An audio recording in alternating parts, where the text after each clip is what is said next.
പോഷകാഹാര മേഖലയ്ക്ക് ആകെ 532.76 കോടി രൂപ മാറ്റിവെക്കുന്നു. കേന്ദ്ര സഹായമായി 379.5 കോടി രൂപ പ്രതീക്ഷിക്കുന്നു. സർ, നാഷണൽ ന്യൂട്രീഷൻ മിഷന് 15 കോടി രൂപ മാറ്റിവെക്കുന്നു. ശിശു സേവന സംയോജിത ശിശു വികസന സേവനങ്ങൾ എന്ന പദ്ധതിയുടെ സംസ്ഥാന വിഹിതമായി 138 കോടി രൂപ മാറ്റിവെക്കുന്നു. സർ, നവകേരള സദസ്സിൽ ഉൾപ്പെട്ട അടിസ്ഥാന സൗകര്യ വികസന പദ്ധതികൾക്കുള്ള ഫണ്ട്. ജനാധിപത്യ ചരിത്രത്തിലെ ഏറ്റവും പ്രധാനപ്പെട്ട അധ്യായമാണ് കേരള സർക്കാർ സംഘടിപ്പിച്ച നവകേരള സദസ്സ്. ലോകത്തിൽ തന്നെ ആദ്യമായിട്ടാണ് ഒരു മന്ത്രിസഭയിലെ മുഖ്യമന്ത്രി ഉൾപ്പെടെ എല്ലാ മന്ത്രിമാരും ജനങ്ങളിലേക്ക് നേരിട്ടിറങ്ങിച്ചെന്ന് ചർച്ച നടത്തി അവരുടെ നിർദ്ദേശങ്ങളും അഭിപ്രായം സ്വീകരിച്ചത്.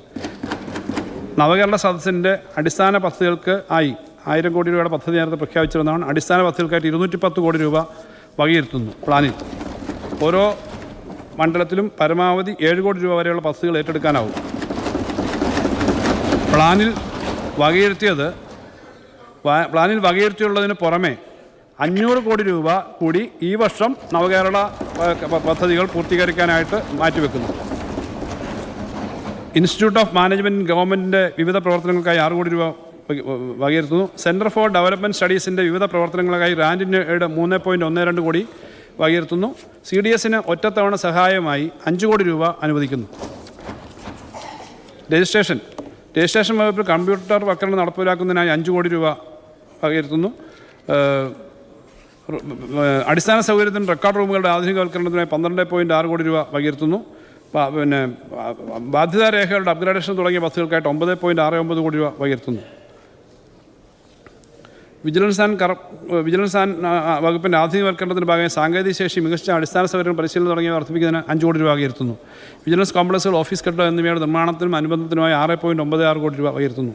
പോലീസ് വകുപ്പിൻ്റെ ആധുനികവൽക്കരണത്തിനായി 104 കോടി രൂപ വകയിരുത്തുന്നു.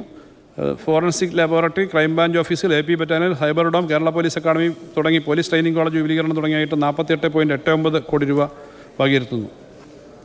ജയിൽ വകുപ്പിനുള്ള വിഹിതത്തിൽ 11.50 കോടി രൂപയുടെ വർധനവ് വരുത്തുന്നു. വിവിധ ജയിലുകളുടെയും കർഷക ഹോമുകളുടെയും നിർമ്മാണത്തിനും നവീകരണത്തിനുമായി 20 കോടി രൂപ വകയിരുത്തുന്നു. പാലാ മീനച്ചിൽ സബ് ജയിലിലുള്ള പുതിയ കെട്ടിടവും നിർമ്മാണം ഇതിൽ ഉൾപ്പെടുന്നു. സ്ഥലപരിമിതമായിട്ടുള്ള ജയിലുകളുടെ സൗകര്യം വർദ്ധിപ്പിക്കുന്നതിന് കൂടുതൽ പണം വകയിരുത്തും. സർ, ജുഡീഷ്യറിയുടെ കേരള ജുഡീഷ്യൽ അക്കാദമിയുടെയും സബോർഡിനേറ്റ് കോടതിയുടെയും ഹൈക്കോടതിയുടെയും ആധുനികവൽക്കരണത്തിനായി 17.04 കോടി രൂപ വകയിരുത്തുന്നു. ജുഡീഷ്യറി വകുപ്പിന് കീഴിലെ ഭൗതിക അടിസ്ഥാന സൗകര്യം മെച്ചപ്പെടുത്തുന്നതിന് 18 കോടി രൂപ വകയിരുത്തുന്നു. സോ, എക്സൈസ് ഉപകരണങ്ങളും ഓഫീസുകളുടെ നിർമ്മാണം എന്നിവയ്ക്കായിട്ട് 9.27 കോടി രൂപ വകയിരുത്തുന്നു. വിമുക്തി പദ്ധതിക്കായിട്ട് 12 കോടി വകയിരുത്തുന്നു. സർ, GST വകുപ്പ് അടിസ്ഥാന സൗകര്യങ്ങൾ ആധുനികവൽക്കരണ പ്രവർത്തനങ്ങൾക്കായി 8.10 കോടി രൂപയും നികുതി വരുമാനം വർദ്ധിപ്പിക്കുന്നതിന് ബോധവൽക്കരണ പ്രവർത്തനങ്ങൾക്കായിട്ട് 4 കോടി രൂപയും GST കോംപ്ലക്സുകൾ സ്ഥാപിക്കുന്നതിനായി 3 കോടി രൂപയും വകുപ്പിന് സ്വന്തമായി വാഹനങ്ങൾ വാങ്ങുന്നതിന് 8.8 കോടി രൂപയും ഉൾപ്പെടെ ചരക്ക് സേവന നികുതി വകുപ്പിലെ വിവിധ പ്രവർത്തനങ്ങൾക്കായിട്ട് 23.90 കോടി രൂപ വകയിരുത്തുന്നു. സർ, ട്രഷറി വകുപ്പിലെ വിവിധ പ്രവർത്തനങ്ങൾക്കായിട്ട് അടിസ്ഥാന സൗകര്യ വികസനത്തിനായിട്ട് 7.7 കോടി രൂപ വകയിരുത്തുന്നു.